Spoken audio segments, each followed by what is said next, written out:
Hi everyone, hope you are doing well from wherever you're watching this channel, depending on your time zone.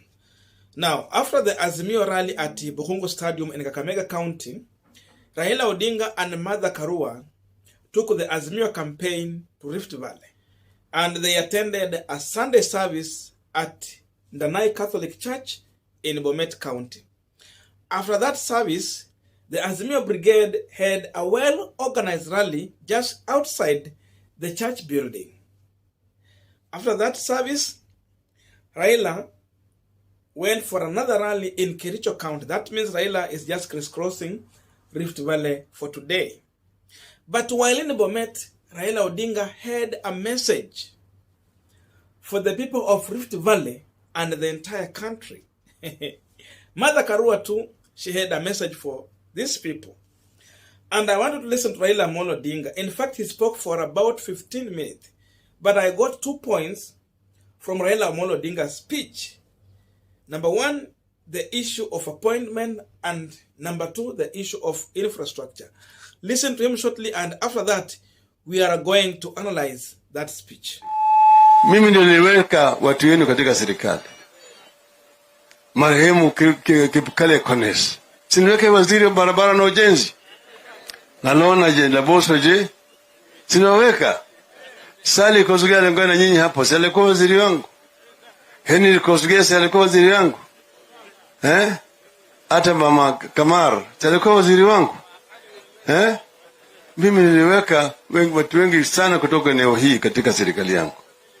Walikuwa wengi wakale kushinda Wajaluo katika serikali yangu. Sivyo? Kwa sisi tuko pamoja. Ni watu moja. Nataka nyinyi mwaone mimi kama mmoja wenu. Nataka tufanye pamoja. Mko tayari? Mko tayari? Wangapi wako tayari nione kwa mkono hapa?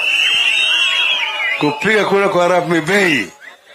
Now, the question we are asking ourselves today on this punchline is, why did Raila Odinga talk about the issue of appointments in the government and the matters to do with infrastructure in Rift Valley? That is what we want to try and answer here. But before we go deep into that, just a quick request.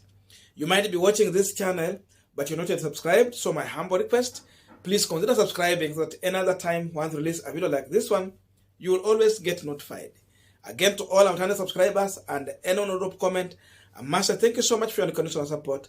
Again, I'm requesting you to give this video a thumbs up so that YouTube can recommend our videos to more viewers. Back to our discussion. Now, the issue of appointment to the government. By the way, on Raila Odinga's list, if you check, you will find that Raila was able to appoint up to 7 individuals to the government when he was serving as the Prime Minister from Rift Valley region. Most of these people were Kalenjin. And Raila has reminded them, yes, we are in the campaign season, but it is good to tell the people about the history, what we have been able to do and what we are intending to do. Our history and what the future has for the people is very important. Raila was saying this because these people and the entire country, because he was not only speaking to the Kalenjin, because remember, Bomet County somehow is cosmopolitan.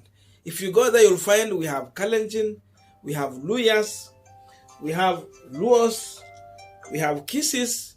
There are so many people staying there. We have Kikuyu who are staying in Bomet County.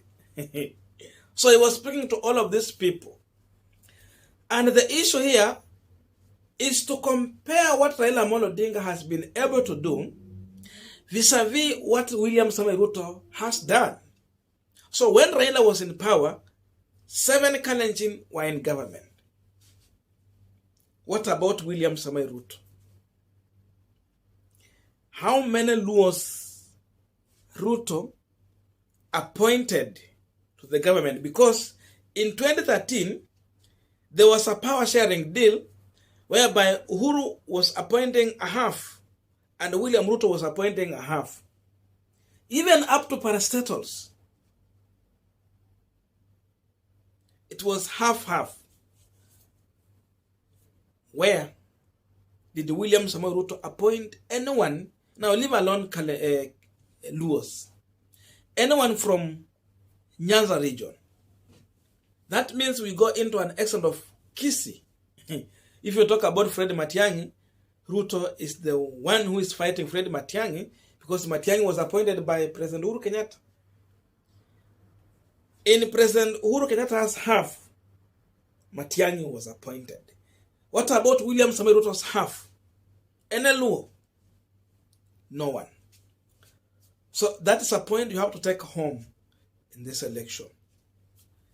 That's the difference between Raila Odinga and William Ruto.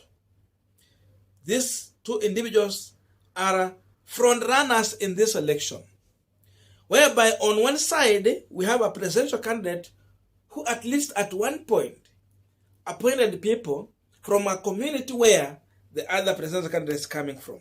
And on another hand, we have a presidential candidate who never saw any reason why to appoint anyone from a community where the other presidential candidate is coming from.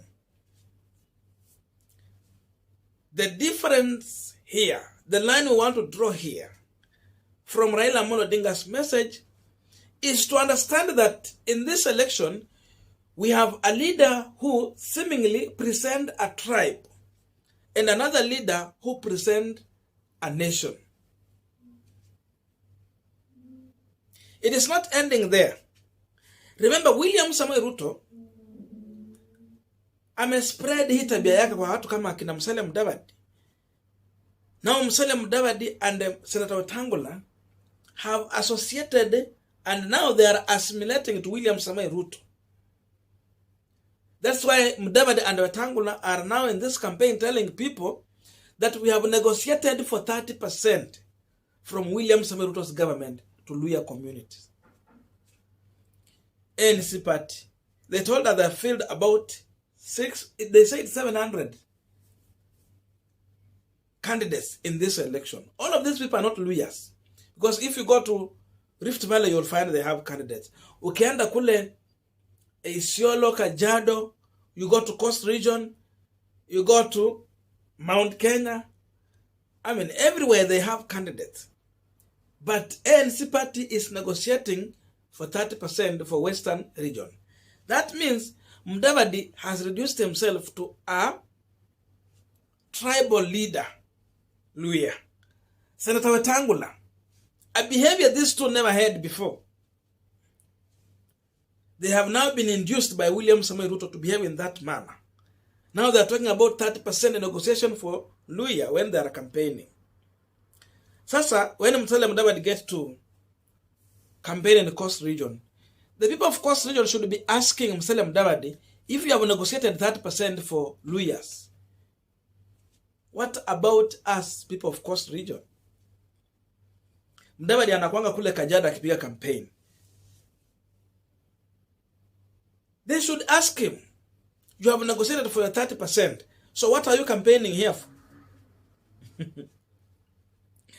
Now, that's the character William Ruto has spread to his allies. Look at the character of Rigathi Gachagua. I'm saying this because we want to compare to Martha Karua. When Rigathi Gachagua is campaigning, he's talking about the people of Mount Kenya region. He forgets he's a deputy. He can become a deputy. And a deputy means you are a deputy to everyone in this country. You will not be a Mount Kenya deputy president or a Kikuyu deputy. But Gachagua has been saying that Luhyas have negotiated for 30%. And is asking his people to give more of what so that he can negotiate for 40% for the people of Mount Kenya region. And for him, he's talking about the guaranteed return for farmers in Mount Kenya region. He forget we have farmers even in Western. We have farmers in Nyanza region. We have farmers in Coast region. We have farmers in Lower Eastern and the entire country. Compare that to Martha Karua. Martha Karua is talking about leading the nation and not a Kikuyu leader. So for Rigathi Gachagua, he wants to use the share of government to Rift Valley, to the people of Mount Kenya region, so that he can get the vote. So you need the people with the fact that they will get appointments in the government. So because of that, you need their vote. But for Martha Karua, even when she's in Mount Kenya, where she comes from, she has never talked about the share of Mount Kenya people in the government. She's simply talking about nation. And therefore, that is a national leader. But Rigathi Gachagua has made it clear to the electorate that he is a Kikuyu leader, tribal leader, for that matter. So that is the distinction between Martha Karua and Rigathi Gachagua. See the behavior of Musalia Mudavadi nowadays, and what Ruto has been able to do in 2013 and 2017. So we have tribal leaders on ballot, and we have national leaders on ballot. About development, Raila talked about the road that he instructed to be tarmacked in Rift Valley. Tell me of any tarmac road that has been done either in Nyanza region or Western region, suggested by William Samoei Ruto. Tell me. And these are the people who are on ballot. For Ruto, it was clear. They did not vote for us, development not for them. He concentrated in his area. So that's the person we have on ballot. A person who was pushing for the agenda of Kalenjin community when he was in government, as far as development and infrastructure was concerned. And we have another leader, Raila Odinga, who made sure that even the people of Rift Valley, where his what competitors coming from, were benefiting as far as development and infrastructure was concerned in this country. Look at that. So you have a decision to make on ballot between these two individuals. That is the message Raila Odinga had for these people. And they still tell them that even if he will get to power, he will not forget that we have Rift Valley. He has a space for them in their government. The question I'm asking here today, because now Ruto has already given shares in his government. What if Ruto become a president by chance? Where will be the share of the people of Nyanza region in his government? Ameambia Waluya mko na 30%. As long as you are delivering 70%. What if Luyas will not deliver 70%? Will they get that 30%? So the people of Nyanza region, for those who are hoping to vote for William Ruto, you should be informed. He has no plan to put you anywhere in his government. In fact, there was allegation that when these two got to the government, Uhuru and William Ruto, anytime someone was asking for a job, there was allegation that Ruto and his allies were looking for replacement. So when you want to give this person a job, you look for a name that is starting with O. Unatoa yeye kama kwa parastatal, unaeka mtu yako. That was happening. Sasa, na sioni mahali hata penye alieka mkisi hata mmoja. So, before the Kisi and the Luo, hata hawa Waluya, when they have had no space in William Ruto's government, before they vote for William Ruto, they should be asking themselves those questions. I don't know what to think about this, but that's my view. Otherwise, thank you so much for listening to me up this far. May good God bless you and see you in our next video. But let's meet in the comment section to have a continuation of this conversation.